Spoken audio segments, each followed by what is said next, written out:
नमस्कार. तनुजाच रेसिपीजमध्ये तुम्हा सर्वांचं स्वागत आहे. तर आज एक अतिशय टेस्टी, पौष्टिक अशी जी रानभाजी आहे त्याची रेसिपी मी शेअर करणार आहे. तर खूप छान अशी लागते ही.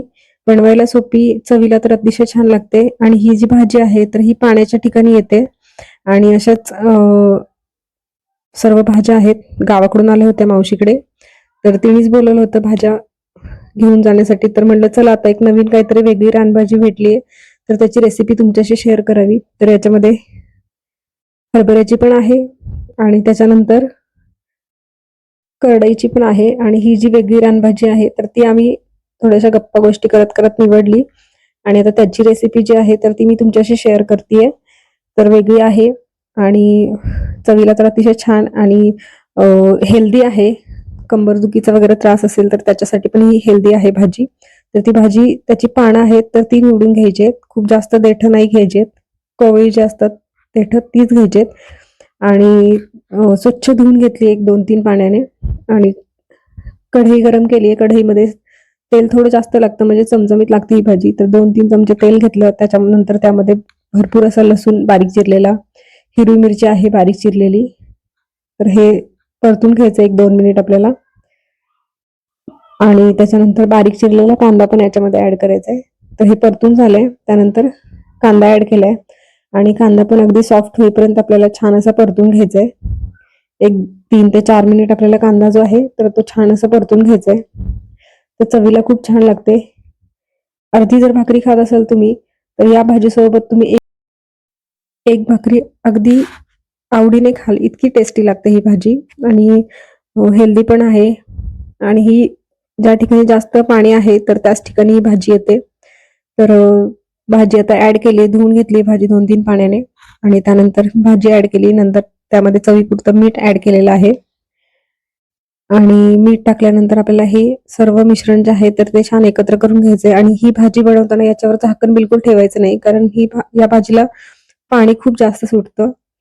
त्याच्यामुळे झाकण न ठेवताच ही भाजी बनवून घ्यायची. तर बघू शकता तुम्ही मीठ ऍड केल्यानंतर मी सर्व जे मिश्रण आहे तर हे छान एकत्र करून घेतेय, परतून घेतेय आणि ही भाजी बनण्यासाठी पण एक 15 मिनिटाचाच वेळ लागतो. खूप जास्त उशीर लागत नाही कारण पाणी जे सुटलेलं आहे तर ते पाणी पूर्ण आटेपर्यंत आपल्याला परतून घ्यायचे. मध्ये मध्ये बघू शकता तुम्ही झाकण बिलकुलही ठेवलं नाही तरी पण पाणी भरपूर सुटलेलं आहे कारण या भाजीमध्ये पाण्याचं प्रमाणच जास्त असतं मुळात. तर एक 15 मिनिट आपल्याला हे लागेल आटवायला आणि पाणी पूर्ण आटल्यानंतर आपल्याला त्याच्यामध्ये कूट टाकायचं शेंगदाण्याचं. साधारणतः अंदाजे एक 2-3 चमचे इतकं कूट टाकायचं. कुटामुळे ह्याची टेस्ट पण छान येते आणि जर पाणी काही जास्त असेल तर ते पण ऍब्झॉर्ब केलं जातं ह्याच्यामुळे कारण भाजी ऑलरेडी शिजली आहे आणि खूप जास्त वेळ ठेवलं तरी पण त्याची चव चांगली नाही लागणार. तर त्याच्यामुळे आपण त्याच्यामध्ये शेवटी कूट टाकायचंय आणि थोडंसं परतून घ्यायचंय आणि अगदी सर्वात शेवटी आपल्याला थोडंसं तेल परत बाजूने सोडून घ्यायचंय जेणेकरून त्याची चव खूप छान येते.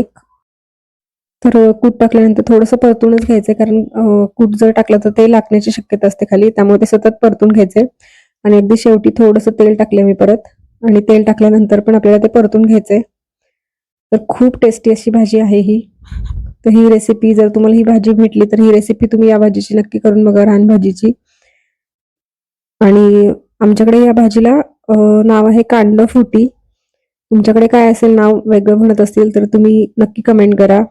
आणि बाजरीच्या भाकरीसोबत अतिशय चवदार अशी ही भाजी आहे. तर ती सर्व करायची आहे.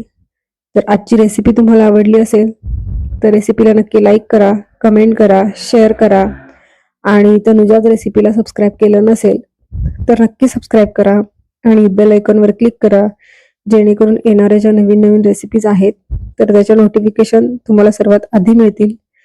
तर हे जे आहे भाजीसोबत आपण आवळ्याचं लोणचं आहे तर ते वाढलेलं आहे. ते पण खूप छान टेस्टी असं आहे. ते पण घरी बनवलेलंच आहे. तर अतिशय टेस्टी अशी एक छोटीशी जेवणाची डिश आहे तर ती तयार झाली आहे. तर रेसिपी नक्की ट्राय करा. धन्यवाद.